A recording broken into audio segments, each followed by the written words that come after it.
So I've got a really hard topic today. I'm going to be talking about writing versus speaking, and I don't really know what I think about this because it's very hard to pull apart the difference between writing and speaking. I know there is a difference, but it is something that I've been thinking about for quite a long time. So this is something that I might change my mind on in the future, but at the same time, since I do believe writing is based off of speaking, and I do believe that's a very logical position, I think it's important to understand how writing is based off of speaking and how these two relate to one another, or how they differ from one another in this case.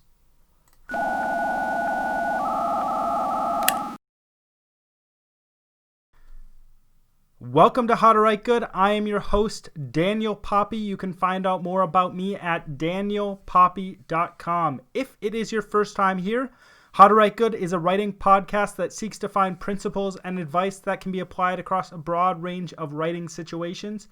If you've been here before, don't forget to subscribe, hit that like button below, and share.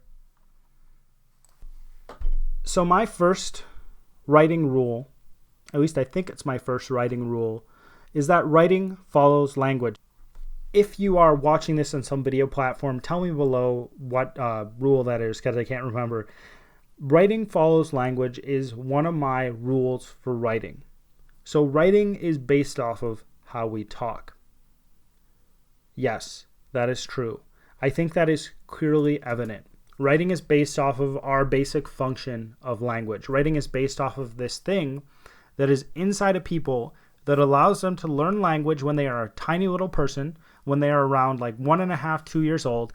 And that writing, though it's not something that is innate in a person, it's something that is learned, that writing needs to go back to that core foundation of language to be able to write well. We're always going back to the language to write well. But is writing the same thing as speaking? I would answer no. And if you want evidence of this idea, if you want evidence that why I think this is no, just tape yourself talking or just listen to me talking, and you'll find that I say a lot of things I wouldn't put into writing.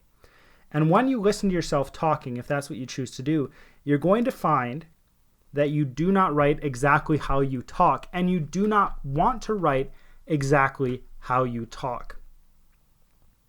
But I have said, write just how you talk. That is what I've said in the past. And I still say write how you talk. But when you're writing how you talk, you're doing a few different things that make that communication in written form good writing.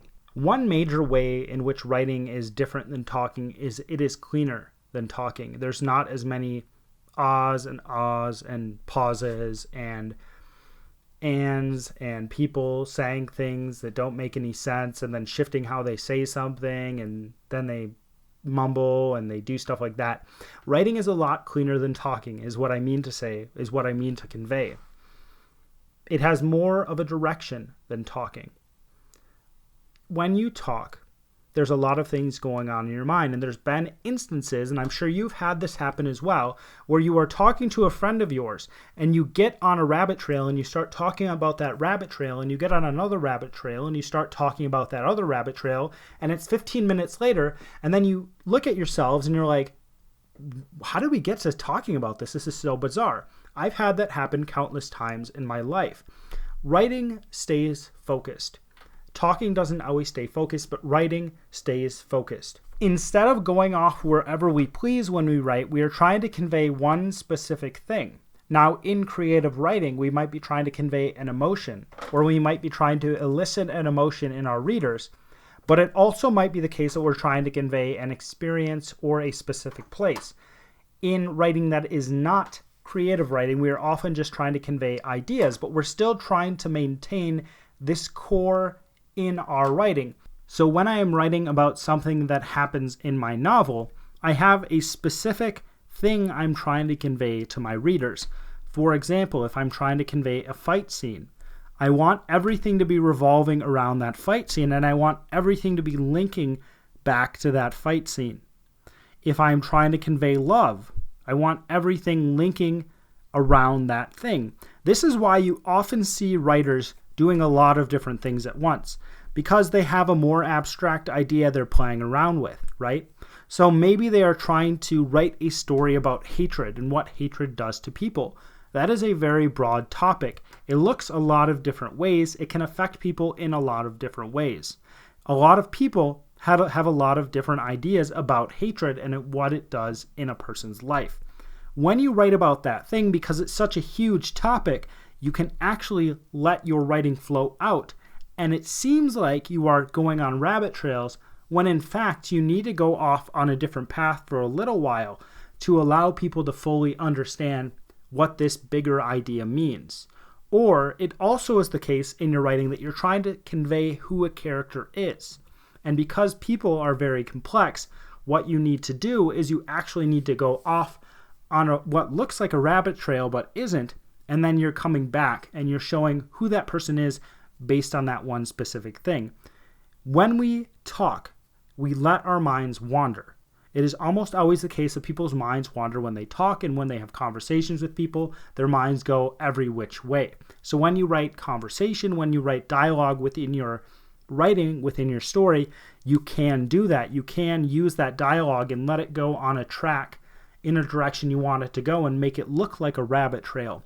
But when we're doing other writing, we are trying to keep everything focused. We are trying to expand on that one idea, that one experience. And then when we move from that experience to another one, or that idea to another one, we are trying to connect it in a way that is as succinct as possible, in a way that conveys what we're trying to convey.